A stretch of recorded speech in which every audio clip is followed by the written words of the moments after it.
viene a continuación y vamos a tener una demostración en vivo de la mano de dos grandes expertos que nos han acompañado y nos van a estar presentando cómo estar atacando en tiempo real. Sin tanto preámbulo, vamos a iniciar con nuestra demostración de ataque real a una infraestructura tecnológica. Le doy la bienvenida a nuestros invitados para esta demostración en vivo. Tengo el gusto de dar la bienvenida en primer lugar a Ignacio Sotelo. Él es presidente de la AMESI, Asociación Mexicana de Ciberseguridad. Les cuento un poquito, él es licenciado en Sistemas de Computación de la Universidad del Valle de México y ha cursado la carrera de Ingeniería en Computación de la Universidad Nacional Autónoma, de la UNAM. Tiene una maestría de Seguridad de la Información, tiene más de 20 años de experiencia en áreas de tecnología de la información y ha colaborado en empresas como Televisa, TV Azteca, empresas financieras, y en los últimos 9 años ha estado también involucrado en proyectos de tecnología, aprendizaje y seguridad en algunas organizaciones públicas y privadas. Nuestro segundo invitado de hoy, la tarde, en nuestra última sesión del día, va a ser Luis Castro Martínez, él es System Engineer en Sophos.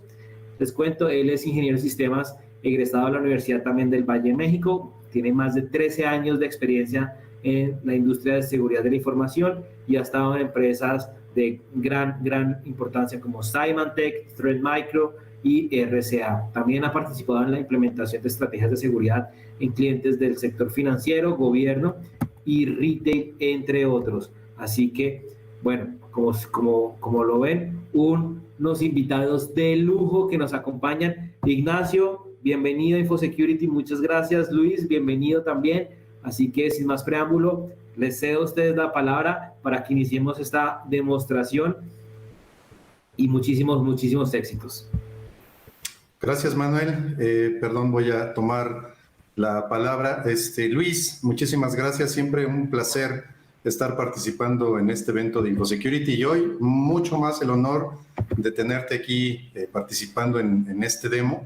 Es importante comentarles que Luis es un experto pues en la parte de la marca que él maneja y bueno, pues hoy vamos a tener esta demostración que bueno, en realidad lo que queremos hacer es más que demostrar o ver cuál es toda la cadena que nosotros vemos y que normalmente son las que se aplican en un tipo de ataque, es ver también cuáles son las maneras de poder contener este tipo de ataques, identificarlo y cuáles son las mejores formas de poder tratar de evitarlo, de prevenir y de tener identificados cuáles son los puntos de acceso para que se pueda evitar este tipo de ataques. Luis, te cedo la palabra, te voy a estar interrumpiendo porque la verdad es que vamos a tener bastantes preguntas que hacer en el trayecto, pero por el momento te cedo la palabra.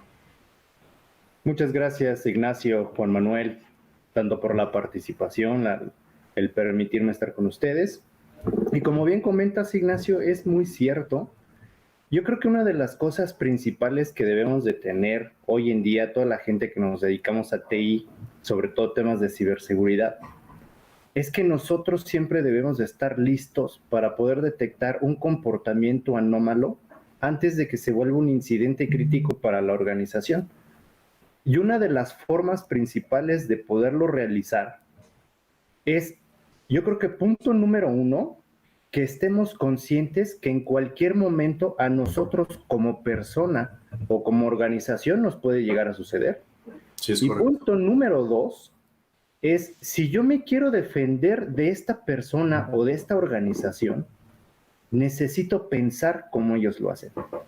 Porque si no, va a ser muy complejo, si de por sí es bastante difícil poderlos localizar, pero aún va a ser más si yo no sé cuáles son esas diferentes etapas o pasos, técnicas y tácticas que los atacantes utilizan para aprovechar tanto huecos de seguridad, aprovechar información que podemos publicar en cualquier red social o cualquier tipo de herramienta que ellos puedan estar utilizando a lo largo del ataque para llegar a su objetivo principal. Entonces, sí. Ignacio, adelante, por favor. Sí, y fíjate, Luis, que es importante lo que mencionas. Es que creo que un tema trillado, el tema del home office ahora en este tema del COVID. Sin embargo, Creo que el punto débil seguimos centrándonos en los colaboradores, ¿no? No hablamos tal cual como de usuarios finales, sino los colaboradores dentro de una empresa. A veces esa falta de concientización y esa falta de conocimiento a lo mejor interno de las organizaciones, en decirles, oye, mira, no solamente es que te vayan a robar tu correo electrónico, o sea, ¿cuál es el impacto realmente que a lo mejor no conocen la mayoría de los colaboradores de una organización? ¿Cuál es el impacto no solamente a nivel personal, sino a nivel organizacional? Y eso justo tú que mencionabas, todo lo que tenemos expuesto es una de las situaciones que las organizaciones, los encargados, es que no existe el área de seguridad, las áreas de tecnología o la gente que esté encargada de la seguridad debe de tener siempre bien establecido, identificar qué es lo que tenemos expuesto y a qué estamos expuestos, ¿no? En esos activos de información. Muy cierto. Y yo creo que lo podríamos resumir, Ignacio, en esta pequeña frase. Solo necesitamos que una persona dé clic en donde no tenía que haberle dado para que como organización nos tengamos que enfrentar a un incidente de seguridad. Es correcto. Y hablando un poquito, Ignacio, si me lo permites, yo les comentaba, y estamos muy de acuerdo, que hay que pensar como piensa el atacante. Entonces, créanme que hay hasta mejores prácticas de esto, ¿no? Una de estas mejores prácticas es Lockheed Martin, en donde ellos nos mencionan cuál es la cadena del ataque, es decir, cuáles son los diferentes pasos que llevan a cabo los atacantes para poder llegar a su objetivo final. Cabe aquí mencionar un poquito que ahora, hoy en día, el objetivo final ha cambiado un poquito. Previamente, el atacante buscaba hacerse famoso y decir, yo afecté tantos equipos y eché a perder tantas empresas, ¿no? Sin embargo, se dieron cuenta que eso podía ser monetizado y ahora un ataque normalmente termina con un ransomware. Pongamos ejemplo ransomware, ¿no? Pueden ser de muchas formas, pero hoy es de los más comunes. Sí. ¿Qué quiere decir, Ignacio? Que si yo me fui afectado por un malware de este tipo, en realidad pasaron un montón de cosas, muchos eventos que desafortunadamente no tuvimos la capacidad de detectar. Y es por eso que me enfrenté a ese ransomware. Es decir, el ransomware es el final de un ataque. Entrando un poquito a estas fases, les puedo comentar que la primera, y yo creo que la más importante, es el tema del reconocimiento, y vamos a hacer un poco de énfasis aquí, porque a partir de aquí es de donde vamos a establecer la demo. Entonces, el tema de reconocimiento es toda la información que va a poder capturar el atacante, ya sea haciendo ingeniería social, intentando acceder a redes sociales, utilizando la información que se publica en los sitios web, en las redes sociales, para poder establecer el inicio de su objetivo y comenzar a generar su estrategia para poder ingresar a la organización. De forma muy breve, todo lo que está de color entre amarillo y naranja, no sé bien qué color sea, es lo que está fuera de la empresa, es previo que el atacante haya ingresado a la empresa. Todo lo que está de color rojo son las diferentes fases que va a realizar cuando ya se encuentran dentro. Y es que justo, Luis, fíjate que en esa primera fase, nos podríamos pasar toda una sesión hablando de cada uno de estas fases que tienes presentando en la pantalla, pero fíjate que la primera sí me gustaría acotar un poquito, no llevándonos tanto tiempo. Hay una tendencia y hay un uso que se utiliza tanto en el análisis que utilizan las empresas para identificar qué tan expuestos estamos, poder estimar el riesgo que tiene de exposición la empresa, pero obviamente los atacantes lo utilizan y qué es lo que es la parte de los SIEM, ¿no? Que es el Open Source Intelligence.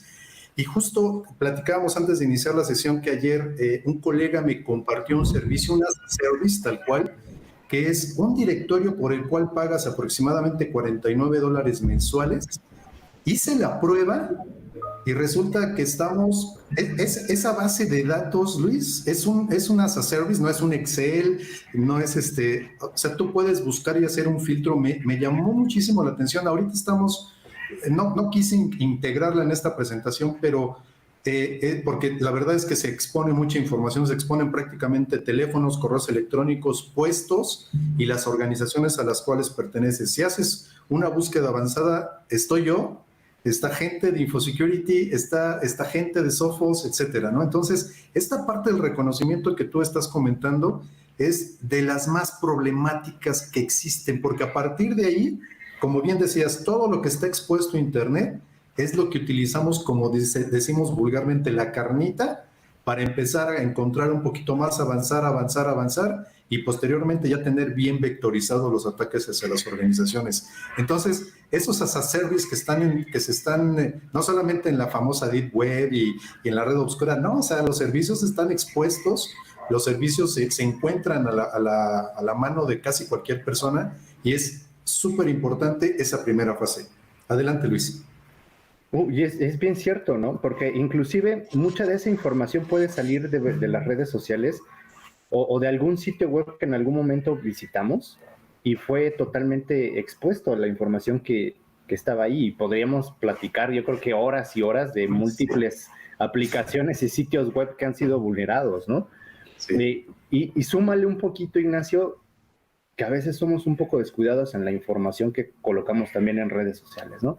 A lo mejor tendremos la práctica, yo no lo quiero catalogar como buena o mala, sino la práctica de que ya subí, de que fui, de que hice, que viajé, que vi la película, que compré. Un montón de información que, créanos, es lo que utiliza el atacante para poder empezar a definir cuál es su siguiente objetivo y cómo puede llegar a él. Es sumamente importante eso. Sí, es Tengan correcto, cuidado con lo que postean, ¿no? Ese yo creo que es el mensaje. El siguiente paso o la siguiente fase es ya cuando yo tengo la información necesaria para poder engañar al usuario, que es el objetivo, tratar de engañarlo, es yo voy a diseñar el método con el cual voy a tratar de ingresar a la organización o llegar a esa persona en particular. Y ahí es en donde hablamos sitios falsos, correos electrónicos. El correo electrónico es el punto principal de entrada, es el que más se utiliza. Y es la forma en que va a idear poder engañarte, ¿no? Existen muchas metodologías, ¿no? Una vez que están dentro de la organización, lo que va a tratar de realizar es llegar al punto en particular que él necesita. Y el primer punto que va a tratar de cruzar es ese perímetro, en donde tratará de realizar o de insertar esa técnica que él diseñó para poder interactuar contigo y que él comience a tener control sobre tu equipo, sobre la información que estás manejando, de tal forma que vea hacia dónde tiene que seguir dentro de la empresa. Ya sea que seas tú, ya sea que necesite ir a alguien más de nivel lateral o de nivel superior, hasta que pueda localizar lo que está buscando. El segundo punto, cuando estoy haciendo esos movimientos laterales para localizar mi objetivo, normalmente se llevan a cabo por tecnologías de explotación de vulnerabilidades. Es decir, como tenemos la idea tradicional de que el firewall protege todo lo que está por detrás, que es lo malo, entonces todo lo que tiene dentro es bueno. Y adentro tenemos un montón de aplicaciones, tenemos la red, tenemos un montón de cosas que muchas veces no le ponemos el debido cuidado para estar actualizando el sistema operativo, aplicaciones y un montón de cosas. Sabemos que es complejo porque nos quita tiempo, puede afectar operación, pero hay que hacerlo porque el atacante, una vez dentro, va a aprovechar todos esos malas configuraciones o malas prácticas que estemos realizando para poder ir navegando a nivel de la red. Cuando llega un objetivo en particular, va a comenzar a llevar a cabo el proceso de instalación, es decir, va a insertar malware, va a utilizar diferentes aplicaciones o inclusive hacking tools que nosotros mismos como administradores a veces utilizamos para poder establecer un comando y control, es decir, en otras palabras, ya encontró su persistencia. Ya puede entrar y salir de la organización cuantas veces él lo decida, estar haciendo mayor análisis sobre la red, recopilar más información para seguir continuando con sus movimientos laterales hasta que cuando encuentre el objetivo, hoy en día, cifro. Hoy en día te voy a extorsionar porque secuestré tu información para que tú me llegues a pagar para que recuperes esa información. A grandes rasgos, obviamente esto lleva un tiempo. Sí. Desafortunadamente nos tardamos muchísimo más en darnos cuenta de este comportamiento y sobre todo en tomar las acciones necesarias.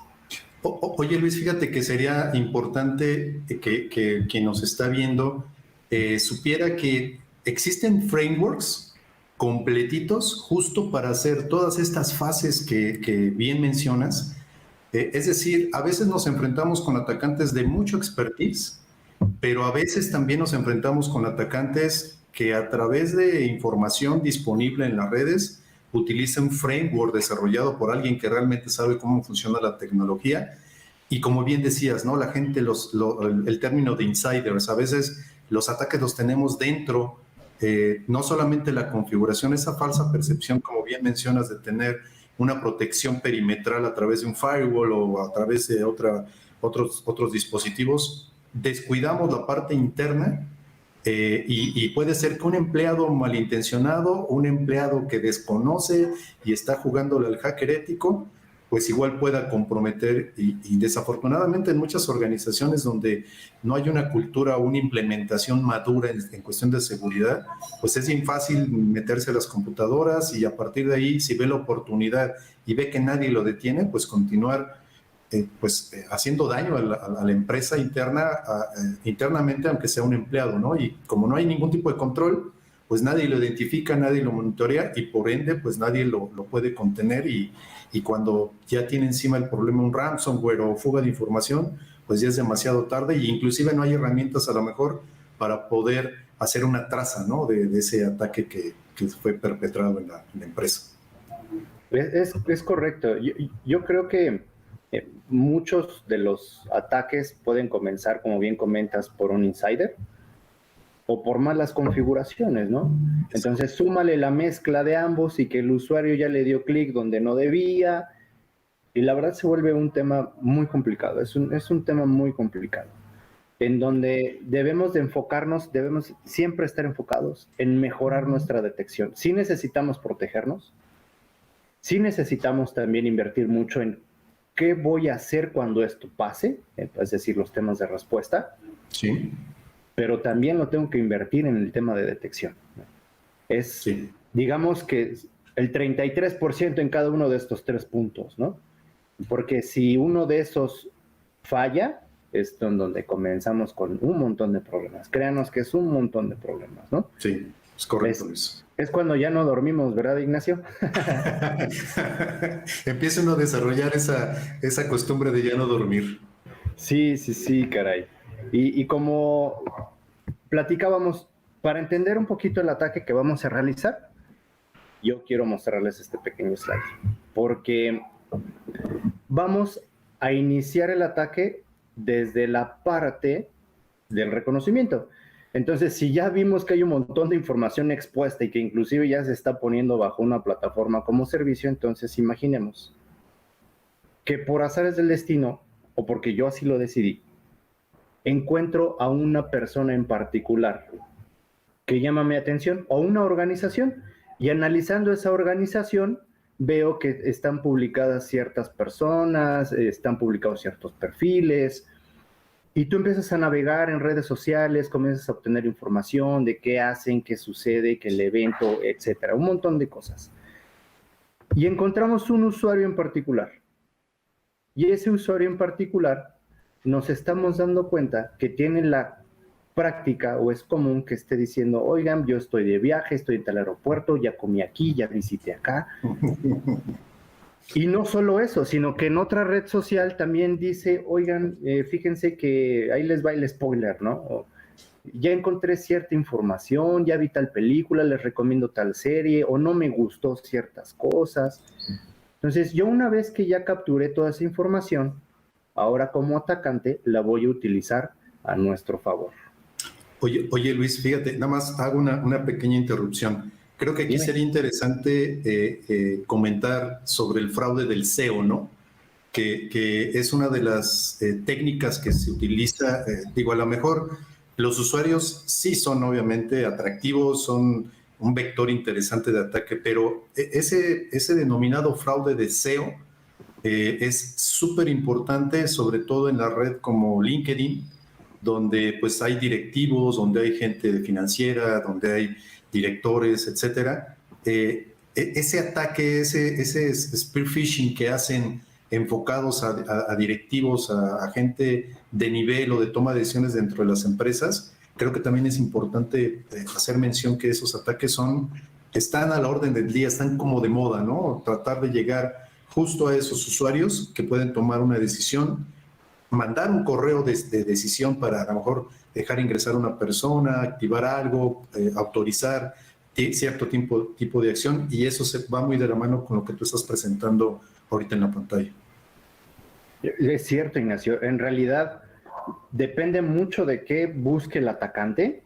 Y como bien comentas, al existir tanta información de forma pública, el atacante puede decir, bueno, puedo empezar por aquí, si no me funcionó, miré en este segundo intento, si no me funcionó, ya encontré información del SEO, entonces vamos a intentar entrar por ahí, y así están. ¿Cuál es la diferencia, yo creo, más grande, Ignacio? Ellos tienen tiempo, nosotros no.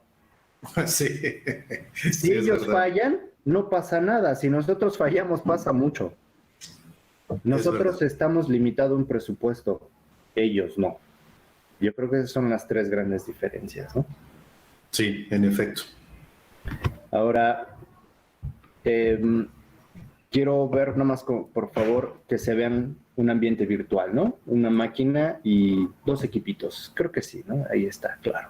Sí, lo estamos viendo sin ningún problema, Luis. A ver, platícanos ahí cuál es el escenario. Previamente, nosotros como atacantes ya nos dimos cuenta que hay información pública que puedo utilizar a mi favor. Ya hice mi etapa de reconocimiento. Comenzaré con mi etapa de militarización o de crear mi ataque para lograr penetrar a la organización. Entonces, yo puedo diseñar diferentes tipos de phishing, que es lo más común, es lo más sencillo, para poder atraer la información o la atención del usuario. Más bien sería la atención del usuario. Entonces, yo aquí tengo un ejemplo bastante sencillo. Si yo vi que posteaba viajes y que posteaba temas de información, pero a lo mejor le puedo hacer llegar información de, oye, hay problemas con tu reserva. No le hizo caso a este correo porque dice, ¿qué crees? No me hospedé en el Marriott, me hospedé en cualquier otro, ¿no? Pero, oye, fíjate que sí tengo Netflix, porque ayer en la noche antes del viaje estaba viendo la serie y fue por eso que posteé. Y me está diciendo que mi cuenta está bloqueada. Entonces ya se vuelve un engaño muchísimo más sencillo para que el usuario interactúe con él. Pero del lado del atacante, ¿qué sucede? Comencemos a ver lo que tiene que hacer el atacante. El atacante previamente va a diseñar toda la estructura de su ataque. Existen muchas herramientas, como bien comentábamos, que nos pueden ayudar a ir generando este tipo de ataques.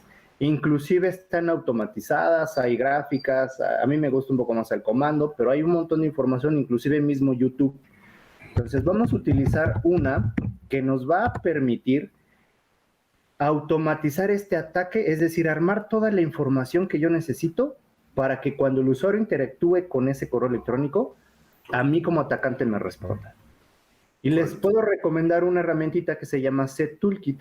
Es una herramientita de hacking tool, el cual podemos escoger diferentes tipos de ataques, como podemos ver, en donde el primero que vamos a elegir es, vamos a hacer un ataque de ingeniería social. Este ataque de ingeniería social me va a poder permitir insertarle algo al usuario. ¿Y cómo lo puedo hacer? Yo no puedo ir a atacar a Netflix y tratar de insertar malware a Netflix, ¿no? Es muy complicado. ¿Pero qué sí puedo hacer? ¿Qué te parece si como atacante más bien lo engaño y vamos a clonar el sitio de Netflix? Es decir, vamos a hacer que el usuario en realidad se vaya a un sitio apócrifo, utilizando la inserción de código HTML, utilizando scripts muy simples, muy sencillos, que todos hemos utilizado alguna vez, Visual Basic o Java. Y al momento de que yo tome la decisión de clonar este sitio, que cómo se clona, pues bastante sencillo, simplemente le ponemos el sitio que quiero clonar, http:// netflix.com.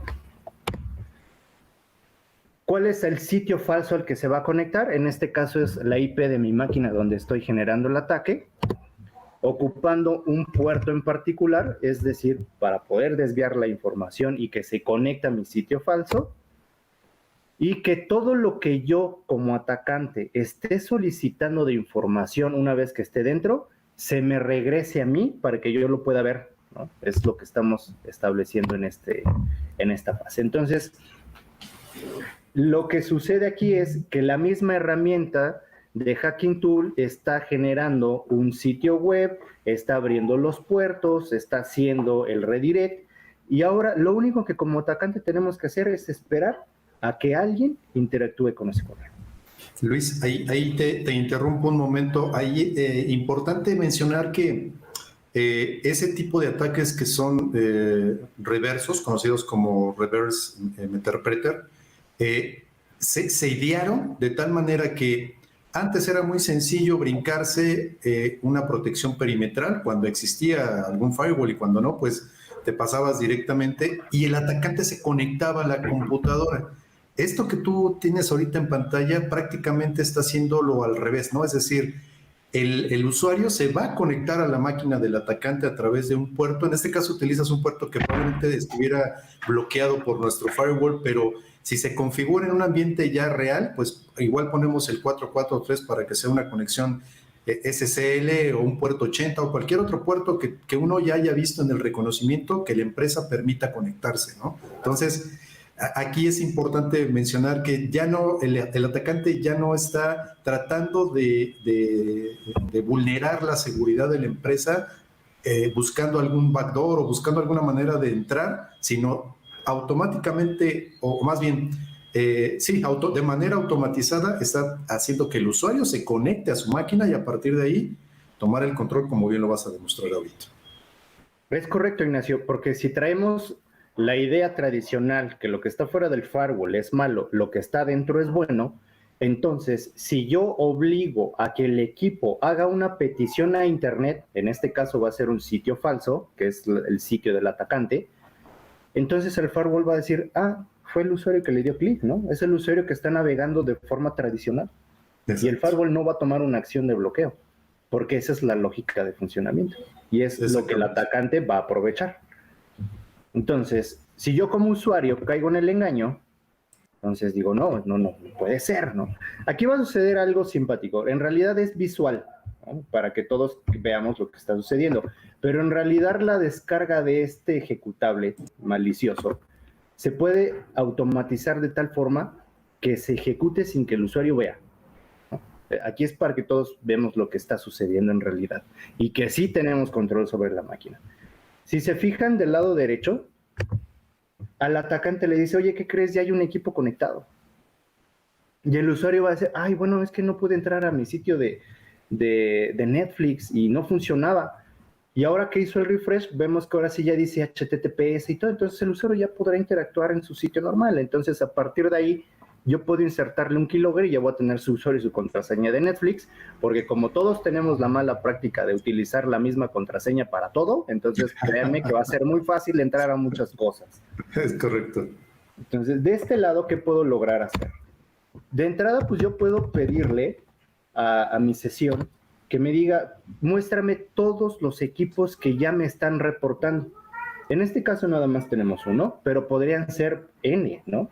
Porque a lo mejor yo mandé una campaña de spam y el usuario cayó, entonces ahora voy a interactuar con este usuario. Y la forma en que vamos a hacerlo, pues es decirle, yo necesito conectarme a una sesión en específica, en este caso la que tenemos establecida. Ya estoy dentro del equipo, eso es lo que estamos viendo. ¿Cómo lo puedo confirmar? Pues con un comando bastante sencillo que me va a decir, discúlpenme, aquí me equivoqué, get with. Lo había puesto al revés. ¿Cuál es el usuario logueado en ese momento? Entonces yo podría ya saber cuál es el dominio, cuál es el usuario, y a partir de ahí tratar de analizar si este usuario tiene privilegios para hacer ciertas actividades o hacia ciertos accesos. Es por eso que como buena práctica hay que quitarnos el full control everyone para cualquier cosa que pongamos dentro de la red.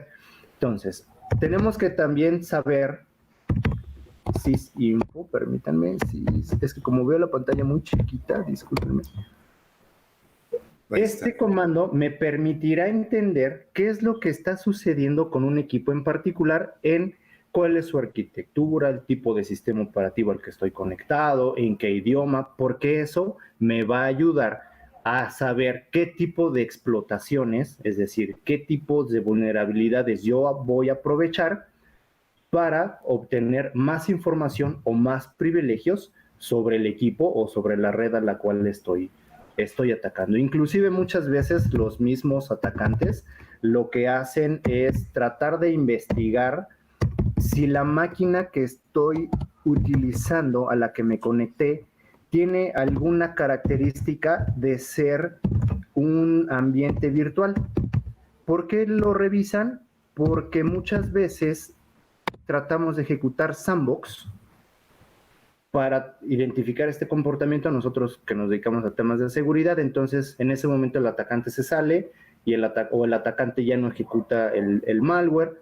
Y en este caso, puedo ver también que es una máquina corriendo en un hipervisor en específico, lo cual también me permitiría entender cuáles son los diferentes tipos de vulnerabilidades que yo podría aprovechar. Puedo yo ejecutar otro comando en donde podremos ver cuáles son todos esos exploits que yo puedo aprovechar. Es un comando también que se puede ejecutar, pero sigamos adelante con el ataque. Yo ya como...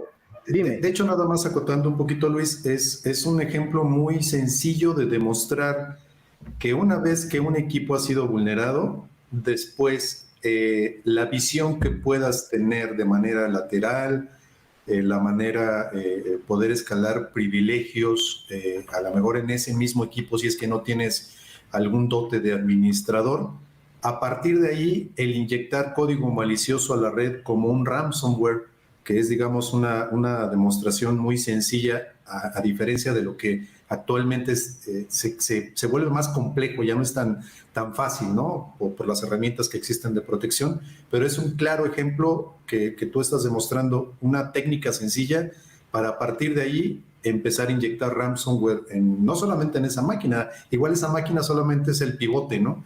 Realmente nos interesan los servidores, que son los que podemos comprometer y a partir de ahí pues ya secuestrar a la organización. Por supuesto, y nos daríamos cuenta de que si es una máquina que me va a servir como pivote o no, intentando ejecutar diferentes tipos de comando, porque el comando me va a decir, no tienes privilegios, no estás en la arquitectura adecuada. Y eso, ¿cómo lo podríamos saber? De entrada, podríamos preguntarle al equipo, dime por favor, ¿bajo qué servicio, qué ID de Windows estoy corriendo yo? Es decir, ¿se acuerdan que instalamos un pequeño malwarecito, que es el que nos está permitiendo tomar control remoto? Ese malwarecito genera un ID de un servicio ejecutándose en Windows.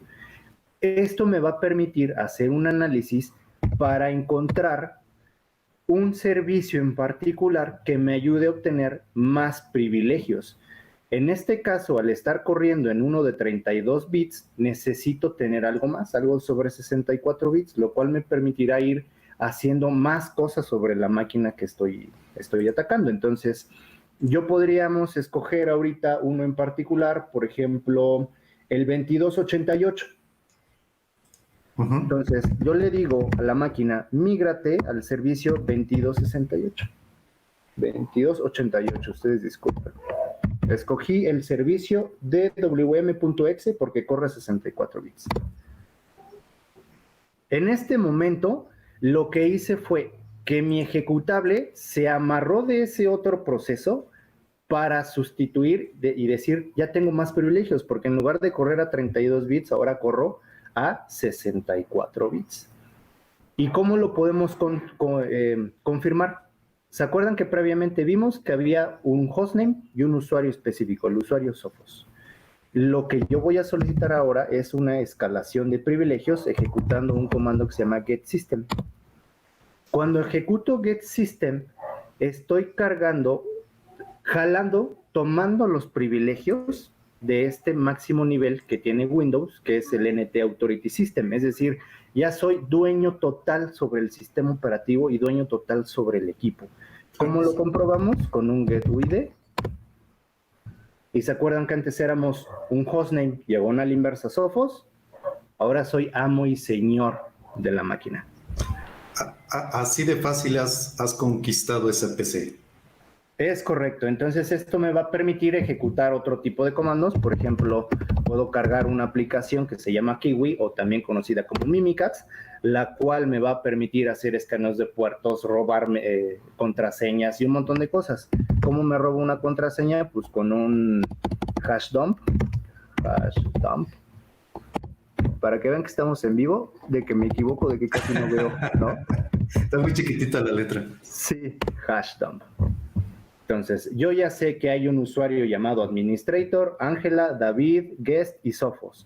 Y ahí está, de forma cifrada, las contraseñas de esos usuarios. Ahora, ¿qué puedo hacer? Pues entrar a programas de cracking que hay públicos también en Internet, o lanzar un ataque de fuerza bruta para encontrar la contraseña, etcétera. Entonces, o como bien decía Ignacio, descifro, ¿no? Así de sencillo. Para comprobar un poquito que todo lo que hicimos es cierto, voy a minimizar esta parte y vamos a crear una carpeta, ¿no? Es algo muy burdo, muy sencillo, pero para que vean que sí tenemos control sobre el equipo y el usuario ni cuenta se va a dar de lo que está sucediendo, ¿no? Entonces yo puedo ejecutar un comando que se llama shell y se fijan ahora mi prompt cambió como si fuera un Windows común y corriente. Le puedo decir, por favor, cámbiate a C. Cuando estés en C, necesito que te cambies a la ruta de los usuarios. Administrator. Vámonos al desktop, ¿no? ¿Cómo probamos que estamos en el desktop? Veamos qué nos dice. Tengo Future Control, Internet Explorer, Outlook, PuTTY, y son exactamente los mismos iconitos que tengo del lado izquierdo, ¿no? Es correcto. Algo muy burdo que les decía, vamos a hacer una carpeta que se llama hola. Entonces dice el usuario, ay, ¿y en qué momento yo di eso, no? Es cuando te empiezan a aparecer ventanitas o se te cierran las pantallas. En realidad pueden suceder un montón de cosas. Entonces, como bien decía Ignacio, es un ataque muy simple, pero lo que queríamos mostrarles es de forma gráfica cómo se lleva a cabo. Esto lleva tiempo, lleva mucho análisis, lleva mucha investigación por parte del atacante, lleva la ejecución de diferentes tipos de técnicas y tácticas para ir burlando los diferentes controles de seguridad que nosotros hayamos establecido. Sí, no sé de hecho, sí, dos temas aquí. Hemos completado prácticamente el Cyber Kill Chain que ponías en la presentación, desde el reconocimiento hasta las acciones laterales, es decir, las acciones que ya podrías tener una vez que has tomado el control del equipo, ¿no? O sea, obtuvimos prácticamente, cumplimos con todo ese ciclo de esa cadena.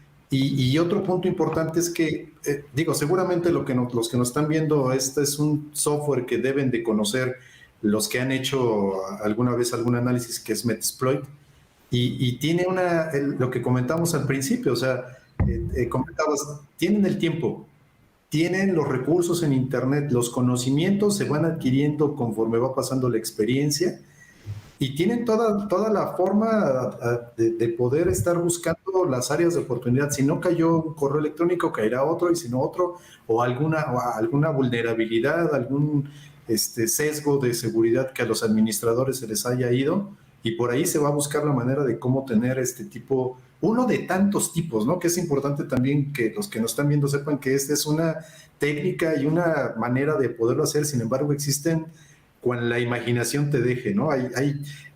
Se ven ataques que dicen, wow, estos realmente son unos magos, ¿no? Del manejo de los scripts y conocen perfectamente la tecnología. Entonces, nada más acotar eso, Luis. Explícanos qué está pasando ahorita. Sí, muchas gracias, Ignacio. Lo que estoy haciendo es ahora instalarle un agente de antivirus de nuestra compañía, de Sophos, el cual tiene la capacidad de hacer un análisis tradicional y mezclar tecnología de detección basada en comportamiento para no depender de una firma, es decir, lo que hacen hoy los CDRs, ¿no? Sin embargo, okay, Sophos mezcla ambas tecnologías en el mismo agente. Sí, en realidad, perdón, no, adelante. Esto, el objetivo es, igual de una forma sencilla y gráfica, yo voy a vulnerar el agente, porque es muy común que cuando llegan a un objetivo los atacantes es tratar de dar de baja los servicios. Y en algún momento se logra hacer, porque al final es un software y ese software puede llegar a ser vulnerado. Sin embargo, quiero demostrarles cómo Sophos, a pesar de que lo logremos dar de baja o logremos vulnerar ciertas actividades, Sophos tiene unas que no se pueden bajar, que es muy complejo que las llegues a dar de baja y es parte de las metodologías de protección y de detección que maneja la gente, ¿no? Entonces es algo que ahorita vamos a ver, para que a pesar de que la gente tenga los servicios apagados, haya cosas que no se logren realizar, ¿no? Ok. Adelante, Octavio. Ignacio, perdóname, por favor. Sí, está bien.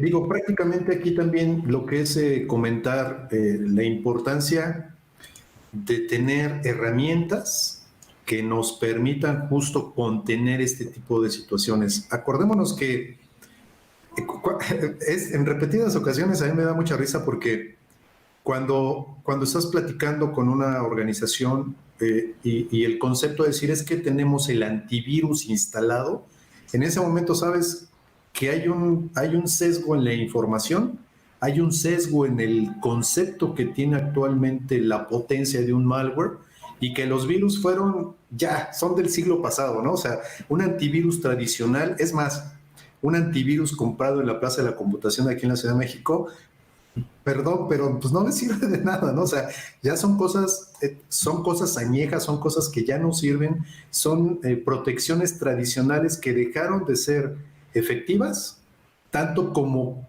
confiar solamente en una protección como un firewall y decir, si yo tengo un firewall, yo no me tengo que preocupar, ¿no? La seguridad, si tomamos de manera seria la seguridad de la protección de una organización, va mucho más allá que tener un antivirus, por llamarlo, vuelvo a lo mismo, ya no es un antivirus, si se quiere llamar como un pues se llama un anti-malware, pero realmente hoy ya lo manejamos como un EDR o como una protección de endpoint.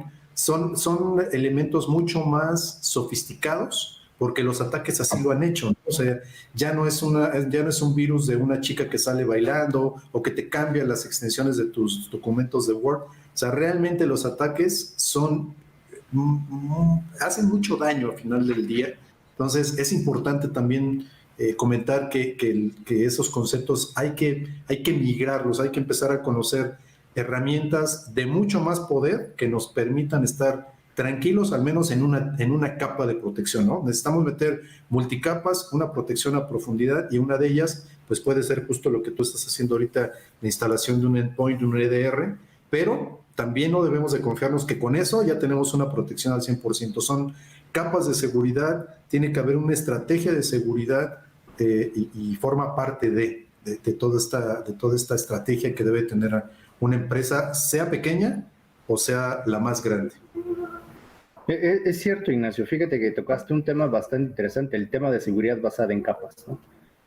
Obviamente no, depende de la literatura que veas, es la cantidad de capas que te pueden mencionar, y no significa que nosotros como empresa tengamos que implementar todas las tecnologías que existen en cada una de las capas. Dependerá del objetivo del negocio para saber qué es lo que tienes que ir poniendo, ¿no? Pero como bien comentas, si algo llegó al endpoint, significa que tus múltiples capas, sin importar cuántas tengas, superiores fallaron. Porque el endpoint es nuestra última capa de defensa. Entonces, no podemos pensar o seguir pensando que el antivirus va a detectar todo, porque eso es prácticamente imposible por la gran cantidad de archivos maliciosos que se crean por segundo. Es por eso que surgieron los CDRs, para que basado en comportamiento, esas tecnologías nos digan, oye, creo que esto es malo, investígalo y toma una decisión. Porque si no, no hay equipo de cómputo que tenga la capacidad de poder decir, este archivo es bueno o es malo y qué tengo que hacer, que es como funciona una firma, como funciona un antivirus tradicional. Entonces, es por eso que es muy importante utilizar este tipo de herramientas. Pero además de que las utilicemos, que podamos hacerle caso a las alertas que nos generan, porque un EDR es una tecnología que genera muchas alertas y cada una de ellas deben de ser analizadas. Y yo creo que otro punto importante, Ignacio, es, a pesar de que la alerta me esté dando información de que la amenaza fue a lo mejor ya contenida o inclusive eliminada o erradicada, que yo pueda hacer un proceso de investigación para ver si no quedó un remanente. Es decir, no obviemos. Tenemos que investigar todas las alertas todos los días. Eso es algo muy, muy importante que debemos de realizar constantemente. Ahorita que ya se instaló ese agente, ¿qué tendría que pasar o qué no tendría que pasar, Luis? Si el agente está 100% funcional, volveremos a realizar el ataque. Vamos a cerrar todos estos mensajes. Y ahorita tendría el agente que tener la capacidad de detener el ataque antes de que comience. Eso es muy importante. Sophos tiene la capacidad de estarte diciendo o tomando acciones previa a la ejecución de las cosas, durante la ejecución de las cosas o post ejecución de cada uno de estos ejecutables. Entonces, si te fijas, ya lo detectó, ¿no? Entonces, el mismo agente te está diciendo, no entres a este sitio y yo te voy a bloquear algo. De esta forma, si te fijas, atrás intentó establecer nuevamente la sesión, pero esta sesión se tiró, esta sesión ya no se pudo llevar a cabo. Entonces, ahora lo que yo voy a hacer es vulnerar el agente.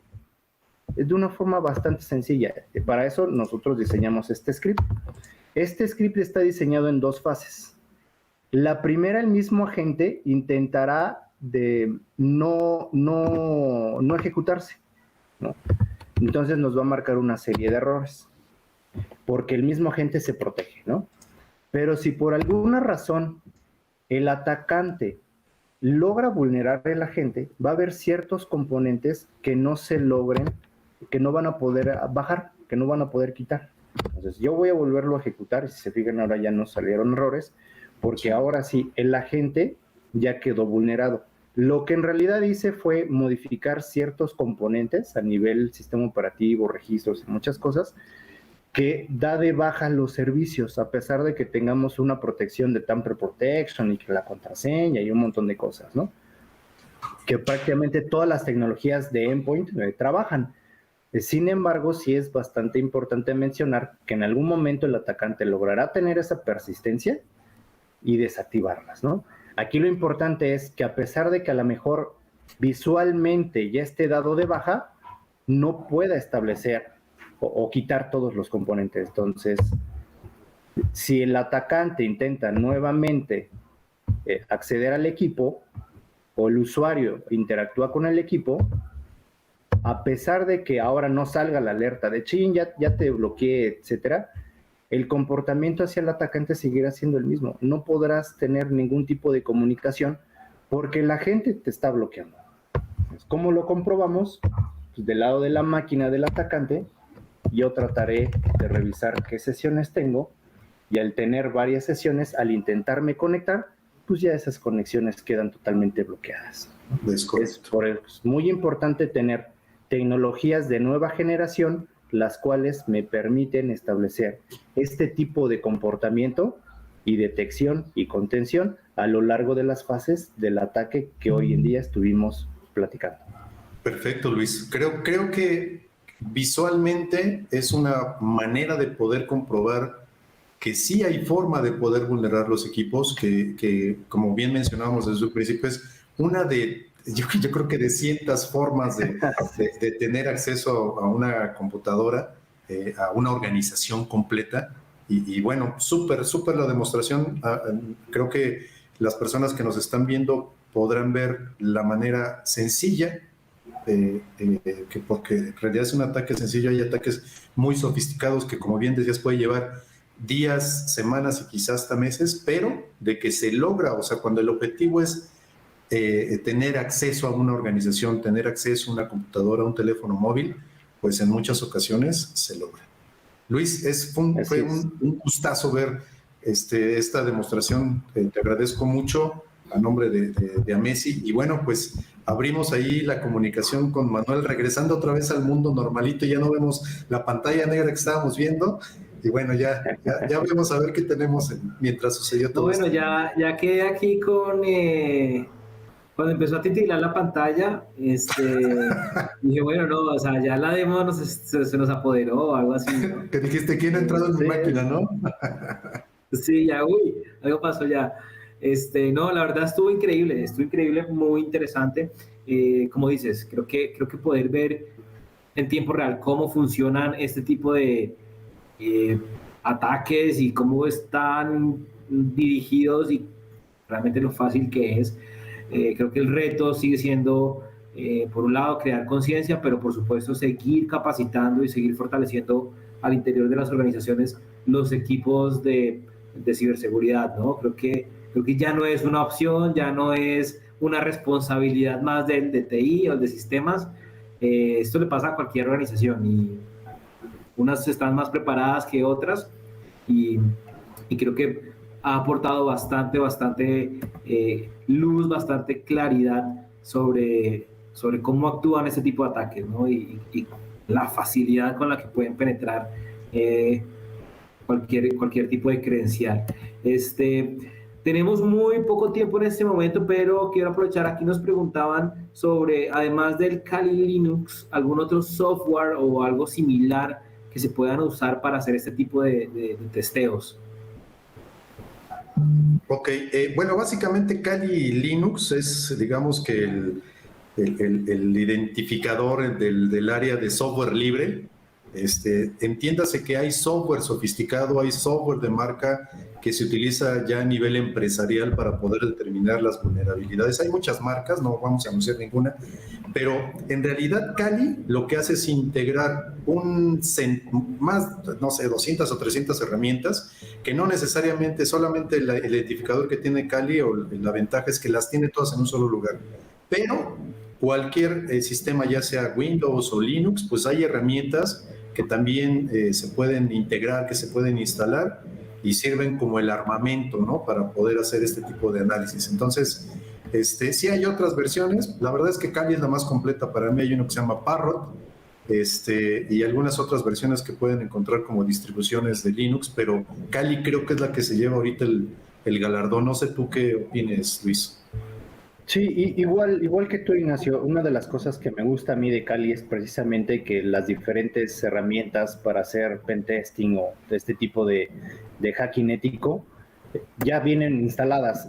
En realidad podrías utilizar cualquier otra versión de distribución de Linux y tú ir instalando cada una de las herramientas que tú utilices, pero luego eso también te lleva tiempo. Entonces, Kali ya las tiene concentradas en un único punto, las cuales ya nada más puedes comenzar a utilizarlas de cualquier forma. Como recomendación también les podría decir, pueden utilizar también Caldera. Caldera es otra herramienta de hacking tool que contiene mucha información. Inclusive Caldera se utiliza mucho para temas de revisión de compatibilidad con el framework de Mitre Attack, pero todo lo que hace Mitre o las tácticas y técnicas de Mitre, pues las puedes ir ejecutando a mano, como lo hicimos ahorita con la herramienta de tu preferencia. Nos preguntan también, una última pregunta que ya entramos a la despedida, pero este tipo de testeos, ¿con qué frecuencia se recomienda hacerlo? Digo, creo que las organizaciones se van evolucionando y no pueden pasar meses hasta que no nos damos cuenta de un ataque, ¿no? Sí. ¿Con qué frecuencia se debe estar corriendo ese tipo de situaciones? Sí, es correcto. Fíjate que creo que se establecen algunas, a veces van de la mano con compliance. Normalmente se establece que cuando menos hay que hacerlo 2 veces al año. Sin embargo, también cuando integras nuevos activos a tu infraestructura, cuando haces cambios radicales en algún sistema, en algún servicio, y siempre es importante tener de manera permanente o hacer análisis de manera permanente bajo algunos productos, algunos servicios, pero sí hacer un masivo quizá 2 veces al año que identifique, acordémonos que hoy el análisis de seguridad no solamente es tecnológico, hay que hacer análisis de seguridad o pen testing, como yo le llamo, a los humanos, hay que ver cómo está el factor humano y hay que ver también cómo está la parte de los procesos. no solamente, acuérdense que la tecnología solamente es el medio por el cual procesamos la información, pero podemos también encontrar problemas de seguridad en los procesos internos de las organizaciones y en las personas también que integran las organizaciones. Muchas gracias, Ignacio. Una última, nos dicen, ¿qué tanto usa el atacante actual el Active Directory en este tipo de campañas y en qué tipo de casos de uso? Luis.